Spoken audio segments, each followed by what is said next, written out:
സുഹൃത്തുക്കളെ, കേരള നവോത്ഥാനത്തെപ്പറ്റി കഴിഞ്ഞ കാലങ്ങളിൽ പല പരാമർശങ്ങളും പൊന്തി വന്നിട്ടുണ്ട് എന്നത് ഏവർക്കും ഓർമ്മയുള്ളതാണ്. പ്രത്യേകിച്ച് ശബരിമല സ്ത്രീ പ്രവേശന പ്രശ്നത്തോടനുബന്ധിച്ച് ഇപ്രകാരമുള്ള വാദഗതികളും സംവാദങ്ങളും പൊതുപ്രദർശനങ്ങളും ഒക്കെ നടന്നതിന് നാം ദൃക്സാക്ഷികളാണ്. ഇവിടെ വളരെ ശ്രദ്ധയർഹിക്കുന്ന ഒരു വിഷയമുണ്ട്. കേരളം അതിൻ്റെ സാധ്യതകളുടെ പൂർണ്ണത പ്രാപിപ്പാൻ, അല്ലെങ്കിൽ പൂർണ്ണത പ്രാപിക്കേണ്ട അതിൻ്റെ സാധ്യതകളോട് അല്പമെങ്കിലും നീതി പുലർത്തുവാൻ നാം എന്താണ് ചെയ്യേണ്ടത്? നമുക്കറിയാം, നമ്മുടെ സംസ്ഥാനം വളരെ പ്രത്യേകതയുള്ളതാണ്. ഞാൻ ഭാരതത്തിൻ്റെ എല്ലാ സംസ്ഥാനങ്ങളും യൂണിയൻ ടെറിട്ടറീസും എല്ലാം സന്ദർശിച്ചിട്ടുള്ള വ്യക്തിയാണ്. എനിക്ക് നിസ്സന്ദേഹം പറയാൻ കഴിയും, ഭാരതത്തിലെ മറ്റെല്ലാ സംസ്ഥാനങ്ങളെക്കാളും കേരളം പ്രത്യേകതയുള്ളതാണ്. അതിലുപരി മാനവസമ്പത്ത്, ഹ്യൂമൻ റിസോഴ്സ്, ആ ഒരു പരിഗണനയിൽ വെച്ച് നോക്കുമ്പോൾ അതുല്യമായ സാധ്യതകളുള്ളൊരു സംസ്ഥാനമാണ്. പക്ഷേ ഏതോ ഒരു ശാപം നമ്മളുടെ മേൽ പതിഞ്ഞിരിക്കുന്നത് പോലെ നമ്മുടെ സാധ്യതകളോട് നീതി പാലിക്കാൻ നമുക്ക് കഴിയാതെ പോകുന്നു. ഞാനിപ്പോൾ പറഞ്ഞ വാചകത്തിൽ ഞാൻ വിശ്വസിക്കാത്ത ഒരു കാഴ്ചപ്പാടുണ്ട്. ഞാൻ ശാപത്തിലൊന്നും വിശ്വസിക്കുന്ന ആളല്ല. പക്ഷേ അങ്ങനെ നാം ഭാഷയിൽ ഉപയോഗിക്കുന്നതുകൊണ്ട് ഞാനങ്ങ് ഉപയോഗിച്ചെന്നേ ഉള്ളൂ. ശാപമുണ്ടെങ്കിൽ മറ്റാരും ശപിച്ചിട്ടല്ല, നമ്മോട് കാണിക്കുന്ന അനീതിയാണ് ശാപമെന്ന് നാം മനസ്സിലാക്കേണ്ടത്. അപ്പോൾ വളരെ വ്യക്തമായ ഒരു യാഥാർത്ഥ്യം, കേരളം എന്ന സംസ്ഥാനം അതിനോട് നീതി ചെയ്യുന്നില്ല. കേരളത്തോട് കേന്ദ്രം നീതി ചെയ്യുന്നില്ല എന്നൊക്കെ നമുക്ക് പറയാമെങ്കിലും അതിൽ അർത്ഥമുണ്ടോ ഇല്ലെന്ന് ഞാൻ പറയുന്നില്ല. അവഗണിക്കപ്പെട്ടൊരു സംസ്ഥാനമാണ് നാം. അതിൻ്റെ പോലും മൂലകാരണം നാം നമ്മോട് നീതി ചെയ്യുന്നില്ല എന്നത് തന്നെയാണ്. ഇത് കുറച്ചുകൂടെ സ്പഷ്ടമായി മനസ്സിലാക്കുന്നതിന് നമുക്കൊരു വ്യക്തിയുടെ അവസ്ഥ പരിഗണിച്ചാൽ മനസ്സിലാക്കാൻ സാധിക്കും. നിങ്ങളൊരു വ്യക്തിയെ പരിഗണിക്കൂ, ഒന്ന് സങ്കല്പിച്ച് നോക്കൂ. സ്ത്രീ ആയിക്കൊള്ളട്ടെ, പുരുഷനായിക്കൊള്ളട്ടെ, അവനോ അവളോ ഉള്ള സാധ്യതകളെ അല്പം പോലും മാനിക്കാതെ വെറും അർത്ഥശൂന്യമായി ജീവിക്കുന്നു, ലക്ഷ്യമില്ലാതെ ഇരുന്നു പോകുന്നു. അങ്ങനെ ഇരിക്കുന്ന ഒരു വ്യക്തിയെ ആരും കരുതുകയോ സഹായിക്കുകയോ ബഹുമാനിക്കുകയോ ചെയ്യുകയില്ല. ഇതൊരു വ്യക്തിയുടെ അനുഭവത്തിൽ അന്വർത്ഥമാണെങ്കിൽ അതുപോലെ തന്നെ ഒരു സംസ്ഥാനത്തിൻ്റെ കാര്യത്തിലും അന്വർത്ഥമാണ് എന്ന് നാം മനസ്സിലാക്കണം. ഒരു കാലത്ത് കേരളത്തിൽ നിന്ന് പോകുന്ന ആളുകളെ ഭാരതത്തിൻ്റെ മറ്റ് സംസ്ഥാനങ്ങളിലുള്ള ആളുകൾ വളരെ ബഹുമാനത്തോടു കൂടെയാണ് വീക്ഷിച്ചത്. ഞാൻ 1971 ഡൽഹിയിലെത്തിയപ്പോൾ ഞാൻ കേരളത്തിൽ നിന്നാണ് എന്ന് അറിയുന്ന ആളുകളൊക്കെ, ഓ അങ്ങനെ തന്നെയാണോ, ആപ്പ് കേരളക്കാ ഹേ എന്ന് അത്ഭുതത്തോടും ബഹുമാനത്തോടും കൂടെയാണ് ചോദിച്ചുകൊണ്ട്. അപ്പോൾ കേരളത്തിൽ വിദ്യാഭ്യാസം വളരെ ഉന്നത നിലവാരത്തിലുള്ളതാണ്, കേരളം വളരെ സമ്പന്നമാണ്, കേരളത്തിൽ ഡെവലപ്മെൻറ്റ് ഇൻഡെക്സൊക്കെ വളരെ മുന്നേറിയതാണ് എന്നൊക്കെയാണ്. പൊതുവെ കേരളം ഡെവലപ്മെൻറ്റിൻ്റെ മാതൃകയാണ്, മറ്റുള്ള സംസ്ഥാനങ്ങൾ നമ്മളെ നോക്കി പഠിക്കണമെന്നൊക്കെ പറയുമെങ്കിലും നമുക്കറിയാം നമ്മുടെ സംസ്ഥാനത്തിൻ്റെ ഉള്ള പൊള്ളയാണ് എന്നറിയാം. അതിൻ്റെ പലവിധമായ അനാരോഗ്യ ലക്ഷണങ്ങളും ഈ കാലത്ത് ഏവരെയും ഞെട്ടിപ്പിക്കുമാറ് അടിക്കടി വെളിയിൽ വന്നുകൊണ്ടിരിക്കുന്നു എന്നതും നമുക്ക് ഏവർക്കും അറിയാം. അതിൻ്റെ പശ്ചാത്തലത്തിലാണ് ഈ ഒരേ ഒരു ചിന്ത നിങ്ങളുമായി ഞാൻ പങ്കെടുത്തത്. ഞാൻ കേരളത്തിൻ്റെ വളരെയധികം ബഹുമാനിക്കുകയും വളരെ എക്സൈറ്റ്മെൻറ്റോടുകൂടെ തന്നെ ചിന്തിക്കുകയും ചെയ്യുന്നയാളാണ്. അതേസമയം തന്നെ കേരളത്തെ ഓർത്ത് ദുഃഖിക്കുകയും ചെയ്യുന്നൊരു വ്യക്തിയാണ്. നമ്മുടെ ഇപ്പോഴത്തെ അവസ്ഥ ശോചനീയമാണ് എന്ന് ഞാൻ പ്രത്യേകമായിട്ട് എടുത്ത് പറയേണ്ടല്ലോ. എന്തുകൊണ്ടാണ് നാം ഇവിടെ എത്തിച്ചേർന്നത്? കേരളം നന്നാകണമെങ്കിൽ നാം എന്ത് ചെയ്യണം? എനിക്ക് ഇതിനെപ്പറ്റി ആദ്യമായിട്ട് ഏറ്റവും പ്രധാനമായിട്ടും ഒരു നിർദ്ദേശം, ഒരു സജഷൻ നിങ്ങളുമായി പങ്കിടാനുണ്ട്. അതുകൊണ്ടാണ് ഞാൻ ഈ വീഡിയോ ചെയ്യുന്നത്. എനിക്ക് മനസ്സിലാക്കാൻ കഴിഞ്ഞിടത്തോളം കേരളത്തിൻ്റെ ഏറ്റവും വലിയ ബലഹീനത, ന്യൂനത ഇവിടെയുള്ള അധ്വാനത്തോടുള്ള കാഴ്ചപ്പാടാണ്. നമുക്ക് ഒരു നല്ല തൊഴിൽ സംസ്കാരം എന്ന് പറഞ്ഞാൽ വർക്ക് കൾച്ചറില്ല.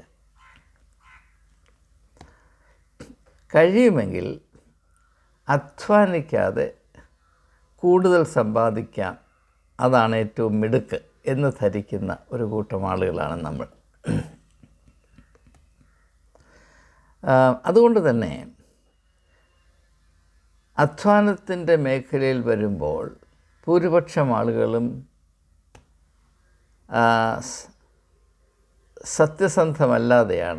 അല്ലാതായിട്ടാണ് ഇടപെടുന്നത്. നമുക്കറിയാം, കേരളത്തിൽ കറപ്ഷൻ, അഴിമതി വളരെ അധികമാണെന്നറിയാം. എൻ്റെ അഭിപ്രായത്തിൽ ഇന്ന് ഇന്ത്യയിൽ ഏറ്റവും കൂടുതൽ കറപ്ഷൻ കേരളത്തിലാണ്.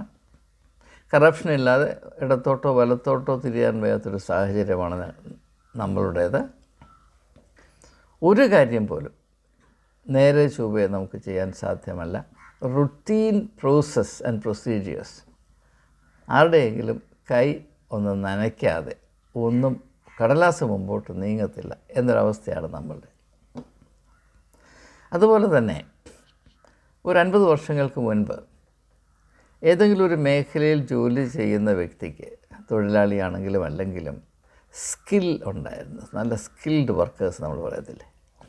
കേരളത്തിൽ സ്കില്ല് നഷ്ടപ്പെട്ടു പോയി.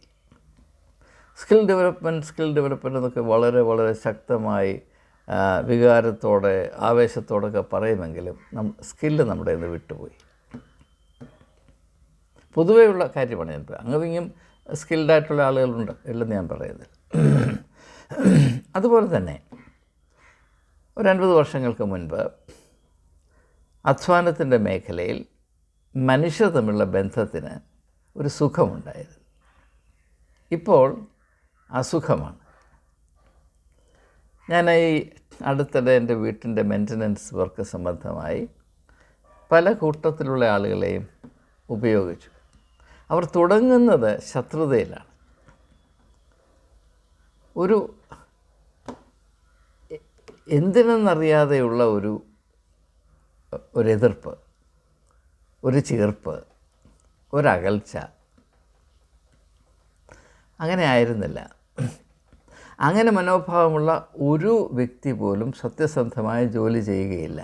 നിങ്ങൾ ശ്രദ്ധിച്ചാൽ മനസ്സിലാകും. ജോലിക്ക് വരുന്ന ആളുകൾ തുടങ്ങുന്നത് അഗ്രഷനിലാണ്. ഞാൻ അങ്ങനെയാണ് ഇങ്ങനെയാണെന്ന് പറഞ്ഞാൽ, ഞാൻ ഇന്ന സമയം തുടങ്ങും, ഇന്ന സമയം പോകും. അതുപോലെ തന്നെ എങ്ങനെ ജോലി ചെയ്യണമെന്ന് പറയാൻ നമുക്ക് അവകാശമില്ല. പിന്നെ തൊഴിലാളി സംബന്ധമായ കോപ്രായങ്ങൾ നിങ്ങൾക്കറിയാം. വീട്ടിലെന്തെങ്കിലും സാധനം കൊണ്ടുവന്നാൽ അത് ഇറക്കുവാൻ എനിക്ക് അവകാശമില്ല, തൊഴിലാളി സംഘടന തീരുമാനിക്കുമെന്നാണ് പറയുന്നത്. പോട്ടെ, വിശദാംശങ്ങളിലേക്ക് ഞാൻ പോകുന്നത്. ഇതൊക്കെ സൂചിപ്പിക്കുന്നത് അധ്വാനത്തെപ്പറ്റി മലയാളിക്ക് സംഭവിച്ച തെറ്റിദ്ധാരണകളും ആ തെറ്റിദ്ധാരണ മൂത്ത് ഭ്രാന്തായി. ഇവിടെ തൊഴിൽ സംസ്കാരമല്ല, തൊഴിൽ ഭ്രാന്താണ് നിലനിൽക്കുന്നത് നമുക്കറിയാം. അതുകൊണ്ട് തന്നെ പരമ്പരാഗതമായി ഒരു സംരംഭവും കേരളത്തിൽ വിജയിക്കുകയില്ല. ഇവിടെ വ്യവസായം വളരാത്തതിൻ്റെ പ്രധാനപ്പെട്ട കാരണം തൊഴിലിനോടുള്ള നമ്മുടെ കാഴ്ചപ്പാടും സമീപനവും ധാരണയുമാണ് എന്ന് വളരെ വ്യക്തമാണ്. നമുക്ക് വികസിക്കണം, വികസനത്തിൻ്റെ ഫലമുണ്ടാകണം, പക്ഷേ അധ്വാനിക്കേണ്ടി വരരുത്, പക്ഷേ വലിയ ആദായമുണ്ടാകണം. ഇതൊരു പ്രശ്നമാണ് എന്ന് ഞാൻ ഇതിനെപ്പറ്റി സംസാരിച്ചിട്ടുള്ള എല്ലാവരും എന്നേക്കാൾ ബോധ്യമുള്ളവരാണ്. പക്ഷേ അതിൻ്റെ സിഗ്നിഫിക്കൻസ് എന്താണ്, അതിൻ്റെ പൊരുൾ എന്താണ് എന്നതിനെപ്പറ്റി അവ്യക്തതയുള്ളത് കൊണ്ടാണ് ഞാൻ ഈ വീഡിയോ ചെയ്യുന്നത്. ഇതിനോടനുബന്ധിച്ച് തന്നെ നിങ്ങൾ തിരിച്ചറിയേണ്ട ഒരു കാര്യം, നാം അധ്വാനത്തോട് വച്ചു പുലർത്തുന്ന കാഴ്ചപ്പാടും സമീപനവും നമ്മളുടെ വ്യക്തിത്വത്തെ കാര്യമായി ബാധിക്കുന്നു. ഇത് അധികം പരാമർശിക്കപ്പെടാത്ത ഒരു വിഷയമാണ്. ഇതിൻ്റെ ഒറിജിനൽ ഐഡിയ എന്നല്ല ഞാനീ പറയുന്നത്. അധികം പരാമർശിക്കപ്പെടാത്തൊരു വിഷയമാണ്. അതായത് നാം അധ്വാനത്തെ എപ്രകാരം കാണുന്നു, കൈകാര്യം ചെയ്യുന്നു, അത് നിർവഹിക്കുന്നു എന്നത് നമ്മുടെ വ്യക്തിത്വത്തെ കാര്യമായി ബാധിക്കുന്ന ഒരു കാര്യമാണ്, ഒരു സംഗതിയാണ്. അതുകൊണ്ട് തന്നെ കേരളത്തിൽ ഇപ്പോൾ സ്ഥിതി ചെയ്യുന്ന നിഷേധാത്മകമായ തൊഴിൽ സംസ്കാരം കൊണ്ട് കേരളീയർക്ക് അവരുടെ വ്യക്തിത്വത്തിൽ ഗണ്യമായ വിലയിടിവ് സംഭവിച്ചുകൊണ്ടേയിരിക്കുന്നു എന്നതും വളരെ ഗൗരവത്തോടെ നാം വീക്ഷിക്കേണ്ട ഒരു യാഥാർത്ഥ്യമാണ്. ഇത് മനസ്സിലാക്കാനുള്ളൊരു ശ്രമത്തിലാണ് നാം ഇപ്പോൾ ഏർപ്പെട്ടിരിക്കുന്നത്. ഞാനിത് വേദപുസ്തകത്തിൻ്റെ കാഴ്ചപ്പാടിൽ അവതരിപ്പിക്കാൻ പോവുകയാണ്. എങ്കിലും അക്രൈസ്തവരായ സഹോദരന്മാർക്കും ഇതുകൊണ്ട് പ്രയോജനമുണ്ടാകും എന്നതാണ് എൻ്റെ പ്രതീക്ഷ. ഞാൻ വേദപുസ്തകത്തിൻ്റെ ആ കാഴ്ചപ്പാട് സ്വീകരിക്കുന്നത് ക്രിസ്ത്യാനികളായ ആളുകൾക്ക് ഇത് പെട്ടെന്ന് വ്യക്തമായി മനസ്സിലാകാൻ സാധ്യതയുണ്ട് എന്നതുകൊണ്ടാണ്. പക്ഷേ മറ്റുള്ളവർക്കും മനസ്സിലാക്കാൻ പ്രയാസമുണ്ടാകുകയില്ല. വേദപുസ്തകത്തിൻ്റെ ആദ്യ ഭാഗത്ത് കാണുന്നത് ഇത് അതിമനോഹരമാണ്. അധ്വാനവും ആരാധനയും തമ്മിലുള്ള അഭേദ്യമായ ബന്ധമാണ്. ഏദൻ തോട്ടത്തിൽ രണ്ട് കാര്യം വളരെ വ്യക്തമാണ്. അത് രണ്ടും അടുത്ത് നിൽക്കുന്നു. ഒന്ന് മറ്റതിൽ നിന്ന് വേർതിരിക്കാൻ കഴിയാതെ അടുത്ത് നിൽക്കുന്നു. ഒന്ന് അധ്വാനം, രണ്ട് ആരാധന. തോട്ടത്തിൽ വേല ചെയ്യുവാനും അതിനെ കാപ്പാനുമായി ആദാമിനെ ദൈവം തോട്ടത്തിലാക്കി വെച്ചു. അവൻ അങ്ങനെ നന്നേ അധ്വാനിക്കുന്നത് കൊണ്ട് എല്ലാ ദിവസവും സായാഹ്നത്തിൽ ദൈവം അവനുമായി കൂട്ടായ്മ ആചരിപ്പാനായി തോട്ടത്തിൽ വന്നുകൊണ്ടേയിരുന്നു. ഇതാണ് ഇതിൻ്റെ ഉള്ളടക്കം. അപ്പോൾ ഇവിടെ പ്രാഥമികമായ ഊന്നലുള്ളത് അധ്വാനത്തിലാണ്. നന്നേ സത്യസന്ധമായി അർത്ഥവത്തായി ദൈവം വിഭാവന ചെയ്തതുപോലെ മനുഷ്യൻ അവന് നൽകപ്പെട്ടിട്ടുള്ള കഴിവുകളൊക്കെയും ഉപയോഗിച്ച് അധ്വാനിക്കുന്നില്ല എങ്കിൽ അവൻ ആരാധിക്കുവാൻ സാധ്യമല്ല എന്നതാണ് വേദപുസ്തകത്തിൻ്റെ ആദ്യ ഭാഗത്ത് തന്നെ മനോഹരമായി ഉൾപ്പെടുത്തിയിട്ടുള്ള ഒരു വലിയ തിരിച്ചറിവ്. ഈ തിരിച്ചറിവ് നമുക്ക് നഷ്ടപ്പെട്ടു പോയി. ആ തിരിച്ചറിവ് 10 കൽപ്പനയിലുമുണ്ട്, നിങ്ങൾക്കറിയാം. 6 ദിവസം നിങ്ങൾ നന്നേ അധ്വാനിച്ച് വേലയൊക്കെയും ചെയ്യുക, 7-ാം ദിവസം നിങ്ങൾ ആരാധിക്കുക. ഇതാണല്ലോ തത്വം. അതുകൊണ്ട് 6 ദിവസം നന്നേ അധ്വാനിക്കാത്തവർക്ക് 7-ാം ദിവസം സത്യസന്ധമായി ആരാധിപ്പാൻ കഴിയുകയില്ല എന്ന വ്യക്തമായ ഒരു സൂചന, അത് സൂചന മാത്രമല്ല പ്രഖ്യാപനം അവിടെ ഉണ്ട്. പക്ഷെ ഇതൊന്നും നാം ശ്രദ്ധിക്കാതെ പോവുകയാണ്. എന്തുകൊണ്ടാണിത്? അതിൻ്റെ മനഃശാസ്ത്രപരവും താത്വികവുമായ ദാർശനികവുമായ തലമാണ് ഞാൻ ഇനിയും വിശദീകരിക്കാൻ പോകുന്നത്. മനുഷ്യ സ്വഭാവം, ഞാൻ എൻ്റെ തത്വം ആദ്യം പറയാൻ പോകുകയാണ്. മനുഷ്യ സ്വഭാവം പരസ്പര വിരുദ്ധമെന്ന് തോന്നാവുന്ന, ഞാൻ പറയുന്ന ഓരോ വാക്കുകളും വളരെ ഉദ്ദേശിച്ച് ഡെലിബറേറ്റായിട്ട് ഉപയോഗിക്കുന്നതാണ്. പരസ്പര വിരുദ്ധമെന്ന് തോന്നാവുന്ന ഘടകങ്ങളുടെ സമന്വയമാണ് മനുഷ്യ സ്വഭാവം. മനുഷ്യത്വം പരസ്പര വിരുദ്ധമെന്ന് തോന്നിയേക്കാവുന്ന ഘടകങ്ങളുടെ സമന്വയമാണ്. It's an amalgamation, it's a blend of seemingly opposite forces. ഇതാണ് മനുഷ്യ സ്വഭാവത്തെപ്പറ്റി എനിക്ക് ദീർഘനാളുകളുടെ അന്വേഷണത്തിൽ കൂടെ മനസ്സിലാക്കാൻ കഴിഞ്ഞൊരു കാര്യം. അപ്പോൾ ആ തത്വം ഇവിടെ എങ്ങനെയാണ് പ്രവർത്തിക്കുന്നത് നമുക്ക് മനസ്സിലാക്കാം. നാം അധ്വാനിക്കുമ്പോൾ, യഥാർത്ഥത്തിൽ അധ്വാനിക്കുമ്പോൾ എന്ത് സംഭവിക്കുന്നു? നാം അധ്വാനിക്കുമ്പോഴാണ് യഥാർത്ഥത്തിൽ നാം ആരാണെന്നും നമ്മുടെ സാധ്യതകൾ എന്താണെന്നും നമ്മുടെ അവസ്ഥ എന്താണെന്നും ഒക്കെ നമുക്ക് ബോധ്യപ്പെട്ടു വരുന്നു. സ്വത്വം, ഞാൻ ആരാണ്, ഞാൻ എന്തായിരിക്കുന്നു എന്നതിനെപ്പറ്റി നമുക്ക് എപ്പോഴാണ് ബോധ്യം വരുന്നത്? അധ്വാനിക്കുമ്പോൾ മാത്രമാണ്. പക്ഷേ ആ യാന്ത്രികമായി അധ്വാനിച്ചാൽ ഒരു ബോധവും ഉണ്ടാകില്ല. നമ്മൾ ഈ അധ്വാനത്തെപ്പറ്റി പറയുമ്പോൾ എന്തും ശരീരം കൊണ്ടത് കാണിച്ചാലും അധ്വാനമാകുകയില്ല. അർത്ഥവത്തായ അധ്വാനം, ലക്ഷ്യബോധമുള്ള അധ്വാനം, അച്ചടക്കമുള്ള അധ്വാനം, നമ്മുടെ വ്യക്തിപരമായ താല്പര്യങ്ങൾക്ക് അതീതമായി പ്രവർത്തിക്കുന്ന മർമ്മങ്ങളോട് സഹകരിച്ചുള്ള അധ്വാനം. ഇപ്പോൾ ഒരു കർഷകൻ കൃഷി ചെയ്യുമ്പോൾ അവൻ ഭൂമി കിളയ്ക്കുന്നു, വിത്ത് വിതയ്ക്കുന്നു എന്നത് മാത്രമല്ല, അവൻ്റെ പിടിയിൽ ഒതുങ്ങാത്ത മറ്റനേക ശക്തികൾ, പ്രകൃതിയുടെ ശക്തികൾ, നാച്ചുറൽ ഫോഴ്സസ്, മഴ, വെയിൽ, അങ്ങനെയുള്ള കാര്യങ്ങൾ, ഭൂമിയുടെ അവസ്ഥ, ഇതിനോടുള്ള നിരന്തരമായ സഹകരണത്തിൽ ആ അടിത്തറ ദൈവം പണിതാണെന്നാണ് നാം വിശ്വസിക്കുന്നത്. മനുഷ്യൻ ഭൂമി ഉണ്ടാക്കിയില്ല, മനുഷ്യൻ സൂര്യനെ ഉണ്ടാക്കിയില്ല, മനുഷ്യൻ കാറ്റിനെയും മഴയെയും സൃഷ്ടിച്ചില്ല. ഇതൊക്കെ നമുക്ക് നൽകപ്പെട്ട അടിസ്ഥാനങ്ങളാണ്, ഫൗണ്ടേഷൻസ് ഓൾറെഡി ഗിവൺ. അപ്പോൾ നാം അധ്വാനിക്കുന്നത് എപ്പോഴും നൽകപ്പെട്ട ഒരു അടിത്തറയിലാണ്. Human beings can work only on the foundations already laid by the creator. ഇത് വളരെ സ്പഷ്ടമായൊരു കാര്യമാണ്, വസ്തുനിഷ്ഠമാണ്. അപ്പോൾ ആ ഒരു തട്ടത്തിൽ അതർഹിക്കുന്ന വിധത്തിൽ നമുക്ക് ദൈവം നൽകിയ കഴിവിൻ്റെ പരമാവധി ഉപയോഗിച്ച് ഫുൾനെസ് ഓഫ് യുവർ ഹാർട്ട്, ആവേശത്തോടുകൂടെ,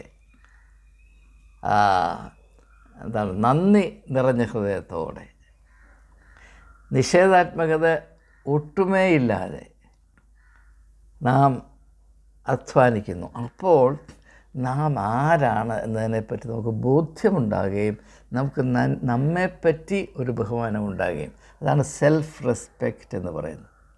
അതുകൊണ്ട് ഞാൻ സത്യമായി നിങ്ങളോട് പറയുന്നു, അധ്വാനത്തോട് ആത്മാർത്ഥതയും സത്യസന്ധതയുമില്ലാത്ത ഒരു വ്യക്തിക്ക് പോലും സെൽഫ് റെസ്പെക്റ്റ്, എന്താണ് പറയുന്നത്,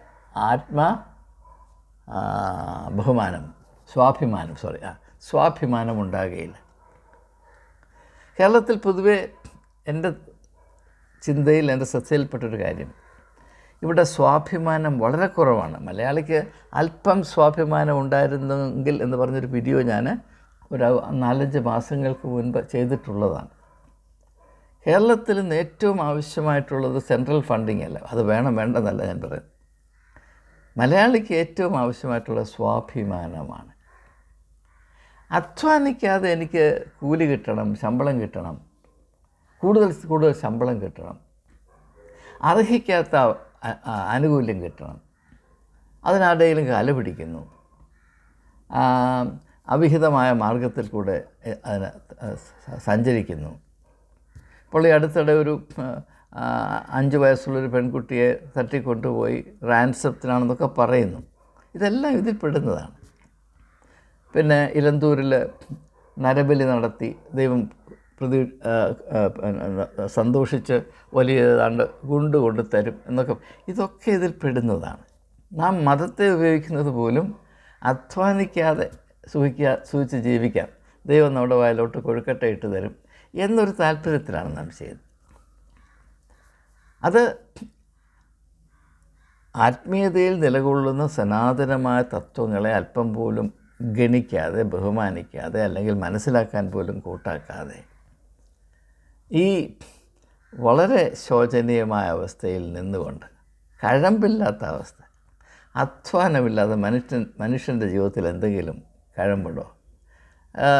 മനുഷ്യൻ്റെ ഒരു പ്രത്യേകത, ജോലി കിട്ടുന്നത് വരെ ജോലി രാഹിത്യം, അൺഎംപ്ലോയ്മെൻറ്റ് ഒരു വലിയ ദുഃഖമാണ്, ഒരു വലിയ സങ്കടമാണ്, ഒരു വലിയ പരാതിയാണ്. ജോലി കിട്ടിക്കഴിഞ്ഞാലോ അതിനേക്കാൾ വലിയ പരാതിയാണ്, ഭാരമാണ്, പ്രയാസമാണ്. ഇതാണ് നമ്മുടെ അവസ്ഥ. അതല്ല എന്നാരെങ്കിലും പറയട്ടെ? ആഹ്ലാദത്തോടും ആവേശത്തോടും കൂടെ അനുദിനം കർത്തവ്യങ്ങൾ നിർവഹിക്കുന്ന എത്ര പേരുണ്ടെന്ന് നിങ്ങൾ നോക്കണം. അപ്പോൾ മനുഷ്യൻ, ഓരോ വ്യക്തിയും അവൻ ആരാണെന്ന് പോലും തിരിച്ചറിയുന്നത്, അവൻ്റെ വില എന്താണെന്ന് തിരിച്ചറിയുന്നത്, അവൻ്റെ സാധ്യതകൾ എന്താണെന്ന് തിരിച്ചറിയുന്നത് ആത്മാർത്ഥമായി അധ്വാനിക്കുന്നതിൽ കൂടെയാണ് എന്നതിന് യാതൊരു സംശയവുമില്ല.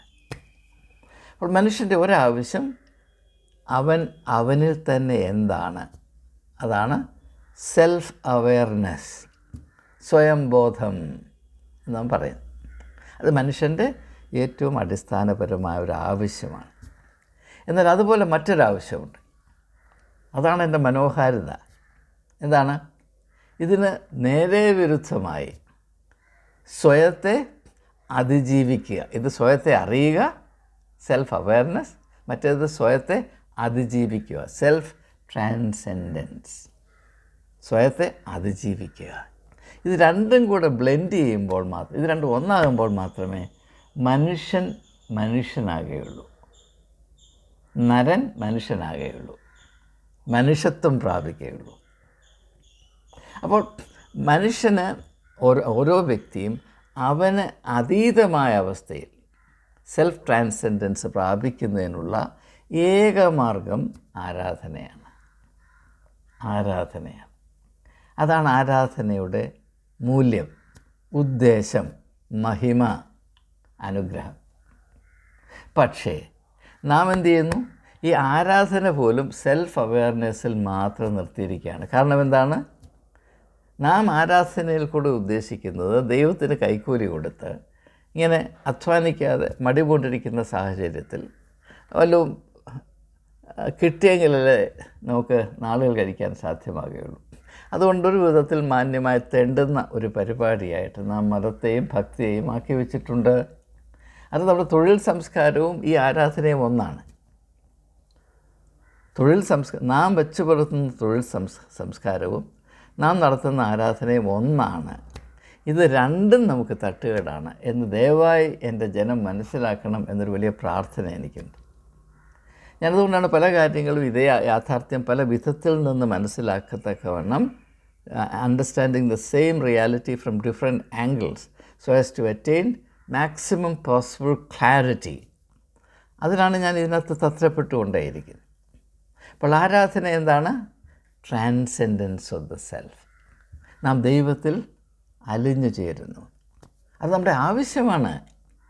എന്നാൽ ആ ഒരവസ്ഥയിൽ മാത്രം ഇരുന്നാൽ സാധ്യമല്ല. അവിടെ നിന്ന് മടങ്ങി അധ്വാനത്തിലേക്ക് വരണം, സെൽഫ് അവെയർനെസ്സിലേക്ക് വരണം. അതിനുശേഷം തിരിച്ച് സെൽഫ് ട്രാൻസെൻഡൻസിൽ. അപ്പോൾ ഈ ഒരു നിരന്തരമായ ബാക്ക് ആൻഡ് ഫോർത്ത് മൂവ്മെൻറ്റാണ് മനുഷ്യൻ്റെ ആയിരിക്കണം മനുഷ്യൻ്റെ ജീവിതം. ഇതാണ് മനുഷ്യൻ്റെ ജീവിതത്തിലെ ഡൈനാമിസം, ചലനാത്മകത. അതില്ലെങ്കിൽ മനുഷ്യൻ ചിതൽപ്പുറ്റ് പോലെ അവിടെ ഇരുന്നു പോകും. ആ അവസ്ഥയിൽ അവന് യാതൊരു ആത്മാഭിമാനമോ ആത്മധൈര്യമോ മനുഷ്യത്വമോ ഉണ്ടാകുവാൻ സാധ്യമല്ല. ഇതാണ് കേരളീയർക്ക് പറ്റിയ വലിയ വലിയ വീഴ്ചയുടെ ഒരു വിവക്ഷ എന്ന് ഹ്രസ്വമായിട്ട് മാത്രമേ ഞാനിത് അവതരിപ്പിക്കുന്നുള്ളൂ. ഇത് നിങ്ങൾക്കറിയാം, വളരെയധികം കാര്യങ്ങൾ ഇതിൽ പറയാനുണ്ട്. പക്ഷേ മനുഷ്യൻ്റെ ക്ഷമയ്ക്ക് അതിരുണ്ട് എന്ന് പലരും ഈ കാലങ്ങളിൽ എന്നെ ഓർമ്മിപ്പിക്കുന്നത് കൊണ്ട് ഞാൻ തൽക്കാലം ഈ ചിന്ത ഇവിടെ ഉപസംഹരിക്കുകയാണ്. കേരളത്തിൻ്റെ വലിയ സാധ്യതകൾ നമുക്ക് അതിൻ്റെ പൂർണ്ണ തോതിൽ പ്രാപിപ്പാൻ, റിയലൈസ് ചെയ്യുവാൻ സാധിക്കുമോ? സാധിക്കും. സാധിക്കണമെങ്കിൽ എന്തു വേണം? തൊഴിലിനെ പറ്റി ഇപ്പോൾ നിലനിൽക്കുന്ന നിഷേധാത്മകമായ മനോഭാവവും സമീപനവും മാറിയിട്ട് അതിൽ ആത്മീയ വെളിച്ചമുള്ള, മനുഷ്യത്വത്തിൻ്റെ വെളിച്ചമുള്ള ഒരു പുതിയ കാഴ്ചപ്പാട്, അതിൻ്റെ ഫലമായി ഒരു പുതിയ തൊഴിൽ സംസ്കാരം, ഒരു വർക്ക് കൾച്ചർ. തൊഴിലും വർക്കും ഒന്നല്ല. വർക്കിനെ പറ്റി ഞാൻ വേറൊരു വീഡിയോ ചെയ്യണമെന്ന് ഇപ്പോൾ എൻ്റെ മനസ്സിൽ വരുന്നുണ്ട്. കാരണം പലർക്കും ഈ വർക്ക് അല്ലെങ്കിൽ അധ്വാനം എന്താണ് എന്നതിനെപ്പറ്റി വ്യക്തതയില്ല. അതിൻ്റെ സാധ്യതകൾ എന്താണെന്ന് സൂചിപ്പിക്കത്തക്കവണ്ണം മറ്റൊരു വീഡിയോ കൂടെ ഞാൻ ചെയ്യാൻ ശ്രമിക്കാം. അപ്പോൾ അങ്ങനെ നാം ആത്മാർത്ഥമായി അധ്വാനിക്കുമ്പോൾ തൊഴിൽ സംസ്കാരമെന്ന് പറയരുത്, അധ്വാന സംസ്കാരമെന്ന്, അതാണ് ഏറ്റവും നല്ലത്. അധ്വാന സംസ്കാരം, വർക്ക് കൾച്ചർ. അതുകൊണ്ട് നമുക്ക് ലഭിക്കുന്ന അനുഗ്രഹം എന്താണ്? സ്വാഭിമാനം, സ്വയത്തെ പറ്റിയുള്ള ബോധം, സെൽഫ് അവെയർനെസ്, ഹ്യൂമൻ ഡിഗ്നിറ്റി, പിന്നെ നമ്മുടെ സാധ്യതകളെ പറ്റിയുള്ള വലിയ ബഹുമാനം, അതിൽ നിന്നുദ്ഭവിക്കുന്ന നന്ദി, ദൈവത്തോടുള്ള നന്ദി. അതൊന്നും ആത്മാർത്ഥമായി നാം ഇപ്പോൾ അനുഭവിക്കുന്നില്ല. ഈ അടിത്തറയിൽ നിന്നുകൊണ്ട് മാത്രമേ മനുഷ്യന് ആത്മാവിലും സത്യത്തിലും ദൈവത്തെ ആരാധിപ്പാൻ സാധ്യമാകുകയുള്ളൂ. അപ്പോൾ സെൽഫ് അവെയർനെസ്, സെൽഫ് ട്രാൻസെൻഡൻസ്, ഇത് തമ്മിലുള്ള നിരന്തരമായ സംവാദമാണ് മനുഷ്യൻ്റെ വ്യക്തിത്വം ആകണം. ആ ഒരു അനുഭവത്തിലേക്ക് മലയാളി കടന്നു വരുന്ന നാളിനു വേണ്ടി ആത്മാർത്ഥമായി പ്രാർത്ഥിച്ചുകൊണ്ട് ഈ എളിയവൻ ഇരിക്കുകയാണ്. നിങ്ങളേവരും ഈ ഒരാശയത്തെ കഴിയുന്നത്രയും മറ്റുള്ളവരുമായി പങ്കിട്ട് നമ്മുടെ സംസ്ഥാനത്തിൽ അനുഗ്രഹം പകരത്തക്കവണ്ണം ഇത് എല്ലായിടത്തും എത്തിക്കാൻ സഹായിക്കണമെന്നുകൂടെ അപേക്ഷിച്ചുകൊണ്ട് വാക്കുകൾ ചുരുക്കുന്നത്.